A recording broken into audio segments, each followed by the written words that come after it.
मेरा नाम ब्रिगेडियर सुजीत नारायण है। मैं राज्य सैनिक बोर्ड का सचिव हूँ। पिछले महीने ये पोस्ट धारण किया था। आज का जो मीटिंग है, दिल्ली वेटरन्स जो हैं उनके साथ मेरा जुड़ने का मकसद है ताकि मैं अपने वेटरन भाइयों बहनों से मिल सकूं, उनका दुख दर्द बांट सकूं, आगे आने वाले टाइम में उनको क्या चाहिए दिल्ली राज्य की ओर से, तो मैं एक माध्यम बन जाऊं उनके लिए। उनके हित में जो भी होगा वो हमारी कोशिश है।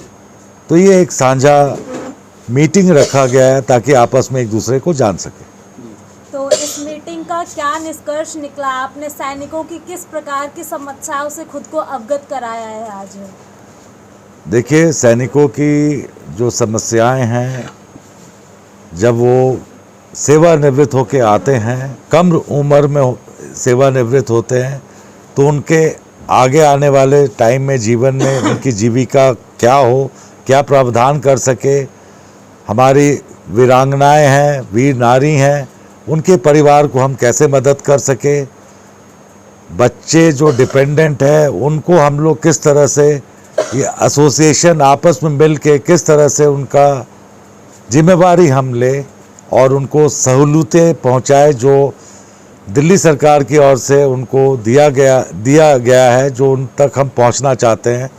तो ये सब एसोसिएशन में बातें होती है और यही हम मदद करने की, एक दूसरे की मदद करते हैं। तो आप राज्य सरकार की सहायता के द्वारा किस प्रकार से सैनिकों की मदद करने जा रहे हैं? राज्य सरकार ने बहुत सारे स्कीमें सैनिकों के लिए खोल रखी है, जिस तरह से, जैसे मसलन के तौर पे बच्चों का स्कॉलरशिप है, प्राइम मिनिस्टर रिलीफ फंड से स्कॉलरशिप प्रोग्राम से आता है।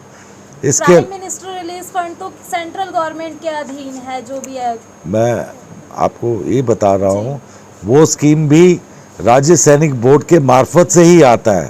तो पैसा प्राइम मिनिस्टर स्कॉलरशिप फंड आता है, पर सारी कार्रवाई राज्य सैनिक बोर्ड में होती है। कुछ सेंट्रल स्कीम है, कुछ दिल्ली गवर्नमेंट की स्कीम है। दिल्ली गवर्नमेंट की अनेकों स्कीम है जो दिल्ली सरकार राशि के रूप में अनुदान प्रदान करती है। उनमें से इम्पोर्टेंट स्कीम है मैरिज ग्रांट। जो विडोज़ के बच्चे हैं, विडोज़ गर्ल चाइल्ड, उसके लिए मैरिज ग्रांट 16,000 रुपये वन टाइम ग्रांट दिया जाता है। तो जो सैनिकों के इस तरह के केसेस हैं वो हम लोग डील करते हैं और कोशिश करते हैं इस तरह की चीज़ें उनको पहुंच जाए। बच्चों का एडमिशन स्कूल्स में, कॉलेजेस में, जो सेवानिवृत्त हमारे वेटरन भाई हैं उनके दिल्ली सरकार में नौकरी हेतु कुछ सीटें रिजर्व है, वो हम उन तक पहुंचाने का काम करते हैं। जो राज्य स्तर के सैनिक बोर्ड हैं, उसके बाद अगर हम बात करें जिला स्तर पे, तो क्या ये चीज़ें जो है वो जिला स्तर पर उतनी इजीली जा सकती हैं? देखिए, दिल्ली में फ़िलहाल राज्य सैनिक बोर्ड एकमात्र ऑफिस है। आगे दिल्ली सरकार ने ये निर्णय लिया है, माननीय लेफ्टिनेंट गवर्नर साहब ने स्वीकृति दे दी है, 4 नए ज़िला सैनिक बोर्ड और खुलेंगे आने वाले समय में, ताकि हमारे जो वेटरन बंधु हैं, उनके परिवार हैं, उनको दूर ना आना पड़े। उनके घर के नज़दीक जो सुविधा जहाँ पे होगी वहाँ पे ज़िला सैनिक बोर्ड खोला जाएगा। इससे पूरा दिल्ली का क्षेत्रफल कवर कर लिया जाएगा और हमारे वेटरन को सहूलियत होगी। क्या कोई लोकेशन देख के जिला सैनिक बोर्ड खोला जाता है? अमूमन पूरे हिंदुस्तान में ज़िला सैनिक बोर्ड ज़िला में खोला जाता है। ज़िला में जो भी तकलीफ़ें होती है वो ज़िलाधीश, जो डिस्ट्रिक्ट मजिस्ट्रेट है, डिस्ट्रिक्ट कलेक्टर है, उनके ऑफिस के आसपास खोलने से हर तरह के काम वहाँ हो जाता है, इसलिए उसको ज़िला सैनिक बोर्ड बोला जाता है। अभी तक आप लोगों ने मैक्सिमम, या फिर अगर बात करें तो ज़्यादातर कैसी समस्याओं को देखा है कि सैनिकों की जो वीर नारियाँ होती हैं उनको किस तरीके की समस्याएं ज़्यादा होती हैं? अब समस्याओं का तो अंत ही नहीं है। जब वो वीर नारी हैं, तो जिन्होंने अपना सब कुछ खो दिया, देश के नाम पे वो कुर्बान हो गए, तो उस परिवार को परेशानियों का तो पहाड़ ही टूट पड़ता है।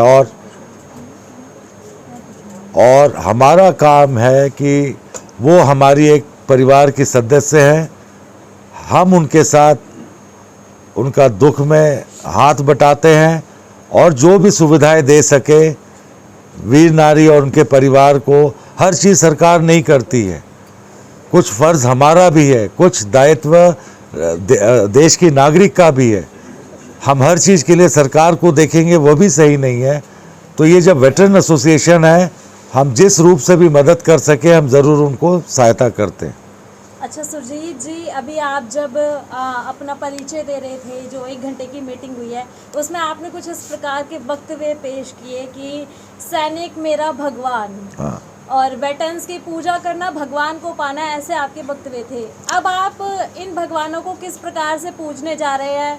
अब आप डायरेक्ट वेटरन्स के कनेक्शन में हैं, तो इनको कैसे पूजेंगे?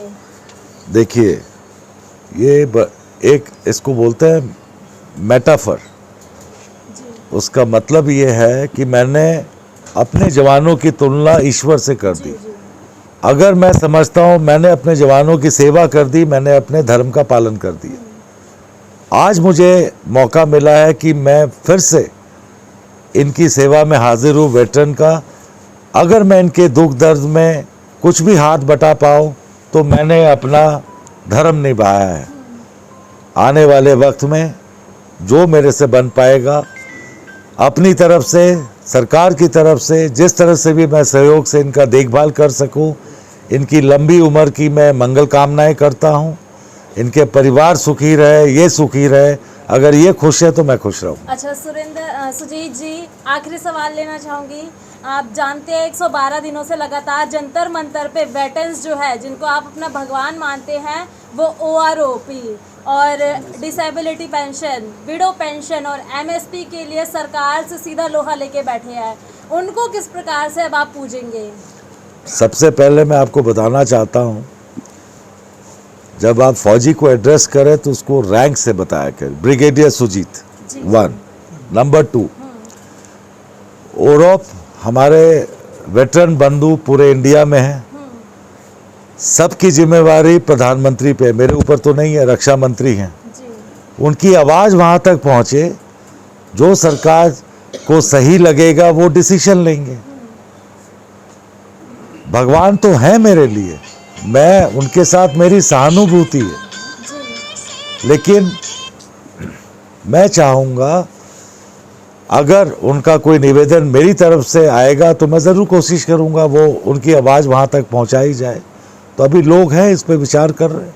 लेकिन वहाँ के कुछ सैनिक ऐसी बात करते हैं कि जो बीच में बंदरबाट जो हुई है, बीच में खाई पैदा करी सरकार और जवान के बीच, इसके बीच में बस एक ही तत्व है, ऑफिसर। ऑफिसरों ने उनका हक खाया है वेटरन्स का।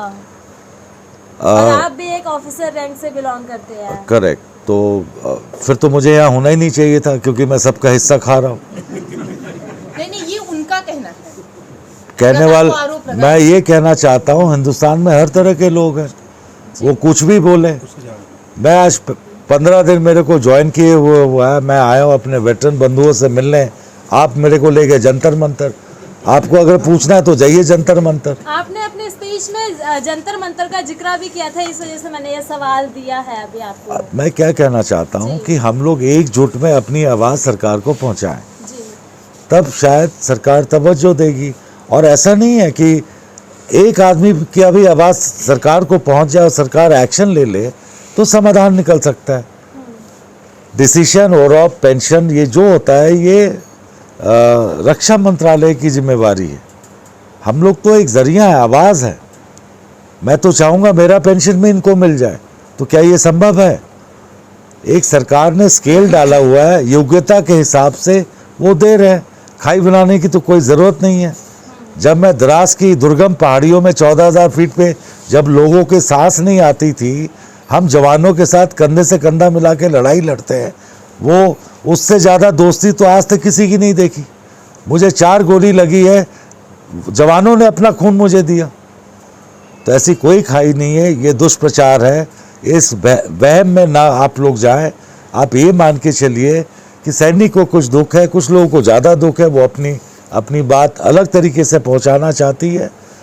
तो हर लेवल पे जो अधिकारी है अपना काम कर रहे हैं। जो रक्षा मंत्रालय अंत में डिसीजन लेगा, ये भारत सरकार का डिसीजन है, वो हम सबको मान्य है। सुरेंद्र आप जी, बैठे रहो, हाँ जी। आज आपके लिए एक बहुत उत्साह का दिन है, अपॉर्चुनिटी अच्छी है। राज्य सैनिक के साथ आप जुड़ चुके हैं आज के दिन। दिल्ली वेटरन्स जो है वो राज्य सैनिक कल्याण समिति के साथ आज जुड़ चुकी है। आज नहीं क्या जुड़े, बहुत पहले से जुड़े हुए। क्या बताना चाहेंगे आप इसके बारे में? जय हिंद। मैं सुरेंद्र पहलवान दिल्ली वेटरन्स का अध्यक्ष हूँ। कोई लगभग 20 दिन पहले मैं राज्य सैनिक बोर्ड ISBT जब गया तो ब्रिगेडियर नारायण साहब से मेरी मुलाकात हुई थी। इनसे मिलके मैं बहुत खुश हुआ हूँ। इससे पहले हम शायद कभी गए हैं तो अपने साइन कराए हैं, आगे हैं। ब्रिगेडियर साहब ने बाकायदा हमारे को बैठाकर पूरी जितनी हमारे से जानकारी हमारे पास थी उतनी जानकारी हमने ब्रिगेडियर साहब को दिल्ली की दी है। कितने सैनिक हैं, ब्रिगेडियर साहब का एक ही पॉइंट है, मैं हर सैनिक के घर जाना चाहता हूँ, हर सैनिक से पर्सनल कनेक्टिविटी चाहता हूँ मैं, ताकि हर सैनिक को मैं जान सकूँ। ये ब्रिगेडियर साहब की एक बहुत ही बड़ी महानता है।